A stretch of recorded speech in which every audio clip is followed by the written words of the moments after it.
Hello guys, পুনৰবাৰ সকলোকে মোৰ চেনেললৈ স্বাগতম জনাইছো। আজি মই আলোচনা কৰিবলৈ ওলাইছো নৱম শ্ৰেণীৰ এটি ইংৰাজী কবিতাৰ ওপৰত। কবিতাটোৰ নাম হৈছে The Lake Isle of Innisfree. The poet of the poem William Butler Yeats. William Butler Yeats was born in 1865 to 1939. He was a 20th century poet or a modern poet. He was called as a modern poet or 20th century poet, but he was born in 1865, means in the 19th century. And 19th century is called the romantic period of English literature. So the 20th century কবি হলেও বা modern কবি হলেও তে জন্ম হৈছিল 1865 মানে 19th century শেষৰ ফালে আৰু 19th century টো আছিল romantic period of English literature হেবাবে উইলিয়াম বাটলাৰ ইয়েটছৰ কিছুমান কবিতাত আমি romantic ভাৱধাৰা ফুটি উঠা দেখিবলৈ পাওঁ আৰু আজি ডিসকাস কৰিবলৈ ওলোৱা কবিতা The Lake Isle of Innisfree টো প্ৰকৃতিৰ এটা সুন্দৰ নিদৰ্শন কবিয়ে সুন্দৰৰূপে ফুটাই তুলিছে So let's start of the poem The Lake Isle of Innisfree. Isle means island. Island is a part of nature. So the name of the poem indicates that it is something related to nature. Next, the first line of the poem. I will arise and go now and go to Innisfree.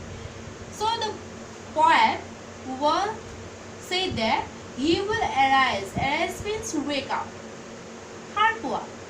Wake up from sleep and go now arute jabo kole jabo and go to Innisfree or kole jabo bise Innisfree. Innisfree is a dreamland. It is a dreamland of the poet. It's an imaginary place of the poet. And a small cabin built there of clay and wattles made.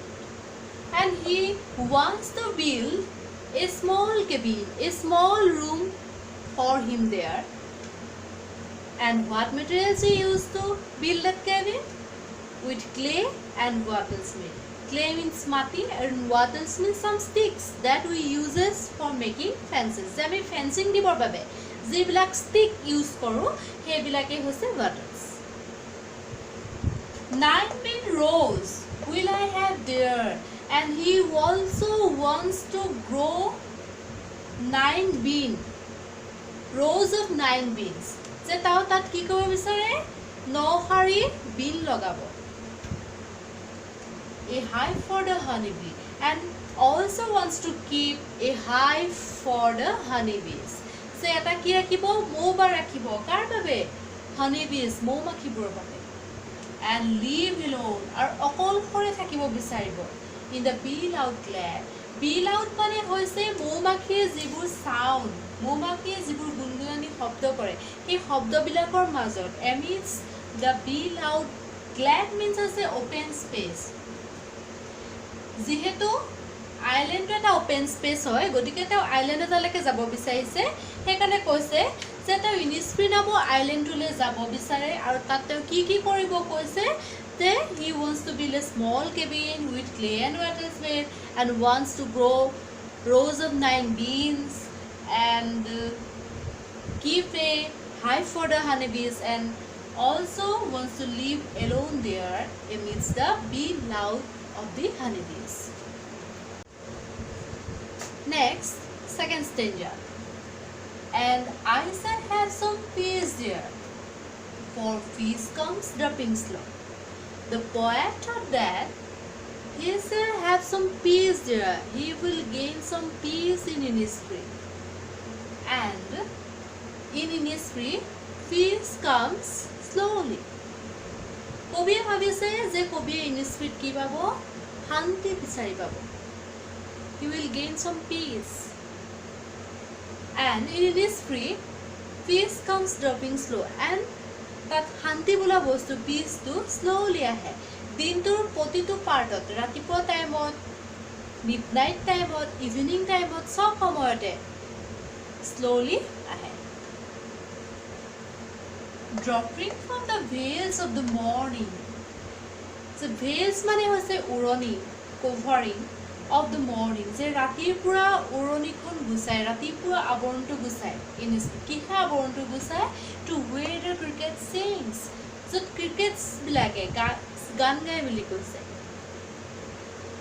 Crickets means is an insect like grasshopper বিলাকৰ নিচিনা ফৰিংবিলাকৰ নিচিনা এটা insect হৈছে cricket আৰু ক্ৰিকেটবিলাকৰ মেল যি cricket যিটো সেইটো এটা মুখেৰে চেঁচনি শব্দ ওলায় যিবিলাকক আমি জিলি বুলি কওঁ কৈছে যে ইনিস্পিড ৰাতিপুৱাটো কেনেকৈ হয় যে ক্ৰিকেটছবিলাকৰ গান গুণগুণনিত বা চেঁচনি যিটো শব্দ সেই শব্দত তাৰ ৰাতিপুৱা হয় আৰু য'ত কবিয়ে কি ক'ব শান্তি বিচাৰি পাব দেয়াৰ মিডনাইটছ হ'লে গ্লিমাৰ মিডনাইটছ মানে মাজৰাতি আৰু গ্লিমাৰ মানে যে পোহৰ the glimmer of the moon the light from the moon of the midnight which will provide him some peace and innocence যে ৰাতি মুনৰ পৰা ওলোৱা যিটো মিডনাইট গ্লিমাৰ মাজৰাতি যিটো পোহৰ মুনৰ পৰা ওলোৱা সেই পোহৰটোৱে কবি কি কৰিব that will provide him some peace তেওঁ শান্তি দিব and noon a purple glow and the purplish color of noon time also gave him some peace in his spirit যে noon time sunor jitu purple color glow hoy ujjolata hoy pohor hoy hetu etao shanti dibo relaxation dibo and evenings full of the linnets wings linnets means linnets is a kind of bird